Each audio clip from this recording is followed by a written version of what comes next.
जय हिंद साथियों, आप देख रहे हैं सफर आपके साथ न्यूज। इस वक्त हमारे साथ मौजूद हैं जेके डावर जी, जो ब्लॉक कांग्रेस कमेटी राणा प्रतापबाग के अध्यक्ष हैं और ये ब्लॉक मॉडल टाउन विधानसभा के अंतर्गत आने वाला प्रमुख ब्लॉक है। हमारे साथ मौजूद हैं राणा प्रतापबाग ब्लॉक कांग्रेस कमेटी के अध्यक्ष जेके डावर जी। डावर साहब, स्वागत है आपका। धन्यवाद इम्तियाज भाई। डावर जी, कोरोना काल में जहां सभी दलों ने, सभी पार्टियों ने और सभी सरकारों ने मिलकर कोरोना काल में लोगों की मदद की है, तो ऐसे में कांग्रेस पार्टी ने आपके ब्लॉक में किस तरह से मदद की है और आप लोग की ओर से किस प्रकार का अभियान चलाया है? इम्तियाज भाई, हमारे यहाँ कांग्रेस पार्टी की तरफ से हर बार, जैसे पिछले साल भी हुआ था कोरोना के टाइम पे, तो ज़रूरतमंद लोगों को फल वितरण और उनको खाने का वितरण किया गया था। इस बार भी हमने अपने क्षेत्र में वही प्रोग्राम दोहराया है जी। और एक मेडिकल किट दी गई है जो हमें प्रदेश की तरफ से दी गई थी हमारे भाई अनिल चौधरी जी के द्वारा। डावर साहब, अगर बात करें आपके ब्लॉक की, राणा प्रतापबाग ब्लॉक कांग्रेस कमेटी की, जो मॉडल टाउन विधानसभा में आता है जी, तो मॉडल टाउन विधानसभा की कुछ प्रमुख समस्याएं और या जो क्षेत्र में विकास कार्य हुए हैं उस पर क्या कहना चाहेंगे? किस तरह के विकास कार्य हैं और किस तरह की समस्याएं हैं, वो जनता को हम बताना चाहेंगे। सर, अगर मैं समस्याओं की बात करूं तो समस्याओं का तो इतना बड़ा अंबार है कि उसकी गिनती करनी शुरू करें तो शायद सुबह से रात हो जाएगी। और विकास कार्य तो सब देख रहे हैं, विकास क्या हुआ और क्या नहीं हुआ। हमारी जो शीला दीक्षित जी पूर्व मुख्यमंत्री थी स्वर्गीय, उनके द्वारा जो विकास किया गया उसके बाद कोई विकास दिल्ली में हुआ नहीं है। मैं पहले भी लोगों से कहता आया हूँ और अब भी कह रहा हूँ कि अगर आपने अपनी स्पीड बढ़ानी है तो आप बस अड्डे से लेके और जनकपुरी तक अगर जाना चाहते हैं तो आप आधे घंटे में पहुँच जाते हैं। इतने पुल बनाए गए हैं कांग्रेस के टाइम पे। उसके बाद कोई भी ऐसा पुल, कोई ऐसा हॉस्पिटल, कोई नया स्कूल नहीं खोला गया है। अस्पताल कोई नया नहीं खोला गया है।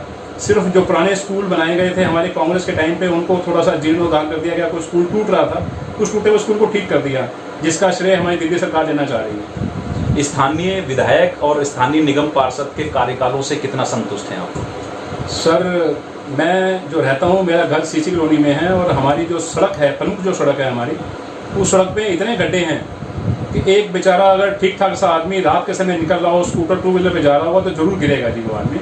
इतने खड्डे हैं। उसको मैं ये कह दूं कि सड़क में खड्डा या खड्डों की सड़क, तो एक ही बात होगी सर। ये तो रही निगम की बात। विधायक साहब तो हमारे खैर माशाअल्लाह है जी, कोरोना काल में बिल्कुल नज़र नहीं आए, दिखे नहीं, किसी इलाके में नज़र नहीं आए। पता नहीं विधायक जी हमारे कहाँ थे उस दौरान में। तो अब आपकी जो मांग है कांग्रेस पार्टी की, दिल्ली सरकार से विशेष रूप से निरंतर विरोध और प्रदर्शन जताए जा रहे हैं, तो प्रमुख मांग जो है आप लोगों की क्या है? सर, सबसे पहले तो हमें महंगाई से निजात चाहिए। जो महंगाई ने इस समय कमर तोड़ रखी है एक आम आदमी की, चाहे वो छोटे तबके का आदमी हो, चाहे वो मिडिल क्लास हो, इस समय पूरी तरह महंगाई से टूटा पड़ा है। महंगाई कम होनी चाहिए, पेट्रोल और डीजल के दाम कम होने चाहिए हर हालत में। उसकी वजह से हर चीज़ में बढ़ोतरी हुई है, चाहे वो खाने की चीज़ें, दालें हों, सब्जी हों, कोई भी चीज़ हो। इवन जो भाड़ा है वो भी बढ़ा हुआ है सर इस समय। तो आप ऑटो से जाना चाहते हैं तो ऑटो वाला छूटते ही आपको यहाँ से मॉडल टाउन के सीधे बोलेगा जी 100 रुपये चाहिए मुझे। मजबूर है जी, वो भी क्या करेगा, उसको खाना चाहिए, कहाँ से लाएगा जी खाना अगर महंगाई इतनी है। डावर साहब, कोरोना की तीसरी लहर की आशंका जताई जा रही है कि तीसरी लहर आएगी, तो इसके लिए क्या, किस तरह से इसको जो है, अगर ये तीसरी लहर आती है तो सरकारों से क्या निवेदन करना चाहेंगे और क्या सहयोग चाहेंगे? सर, मैं तो एक बात प्रमुख करना चाहूँगा आपसे। दिल्ली हाई कोर्ट ने कल भी श्रीमान सीएम साहब से, हमारे केजरीवाल जी से संपर्क किया और पूछा है कि जी आपका तीसरी लहर के लिए क्या इंतज़ाम है। केजरीवाल जी हर बार वादे तो कर देते हैं कि जी हमने इतनी तैयारी कर रखी है जी, लेकिन जब कोई आपदा आती है उस समय केजरीवाल जी घबरा जाते हैं और उन पर इंतज़ाम होता नहीं है। वो फिर लोगों पे छोड़ देते हैं, लोग अपने घर पे करें, ऐसे करें, वैसे करें। इस समय भी कोई तैयारी लग नहीं रही मुझे। और जो दिल्ली के हालात हैं, मुझे लगता है कि शायद तीसरी लहर आने में कोई बहुत ज़्यादा समय लगेगा नहीं।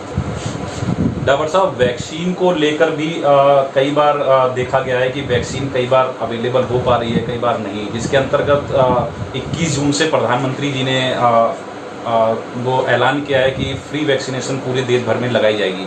उस पर क्या कहना चाहिए? सर, वैक्सीनेशन के लिए तो इन्होंने ना एक इसको रहस्यमय गुत्थी बना दिया है सर वैक्सीनेशन को। अगर आपको ध्यान हो तो वैक्सीनेशन के लिए पहले कहा गया जी कि वैक्सीनेशन में जो गैप आएगा आपका, वो 28 से 42 दिन का गैप आएगा पहली और दूसरी डोज के अंदर। उसके बाद इन्होंने अपने बयान को बदला, उसको लेके गए 2 से 2.5 महीने में। फिर तीसरी बार बयान आया कि आप 3 से 6 महीने में लगा सकते हैं। जब आपके पास डोजेज़ ही तैयार नहीं हैं, जब आपने डोजेज़ अपनी जो बनाई हुई थी इंडिया के अंदर, वो सारी आपने एक्सपोर्ट कर दी हैं, अब आप वैक्सीनेशन शुरू कर रहे हैं। अभी 45 से 60 वाला वर्ग जो है वो पूरा नहीं हुआ। और आपने 18 से 45 वाला बल्ब खोल दिया। अब दोनों के दोनों अटक गए। ये तो वो हिसाब हो गया कि आपने एक औरत को खड़ा कर दिया किचन के अंदर, तू खाना बना, और आदमी 50 बिठा दिए पंगत के अंदर। वो बेचारी किस किस को खाना देगी, किसको खाना नहीं देगी। ये आप, मैं पूछता हूँ सवाल, मेरी तरफ से सवाल आपका चैनल पूछता है, मैं आपके चैनल के माध्यम से पूछना चाहता हूँ, प्रधानमंत्री जी से पूछता हूँ, केजरीवाल जी से पूछता हूँ कि अगर आपके पास वैक्सीनेशन थी नहीं तो आपने दोनों स्लॉट क्यों खोले। इस समय आप कहते हैं जी कोवैक्सीन लगवा लो और जो कोविशील्ड है वो लगवा लो। एक ही क्या सुझाव देना चाहते हैं कि जिससे कि इस महामारी से बचने में जनता को सहयोग मिले?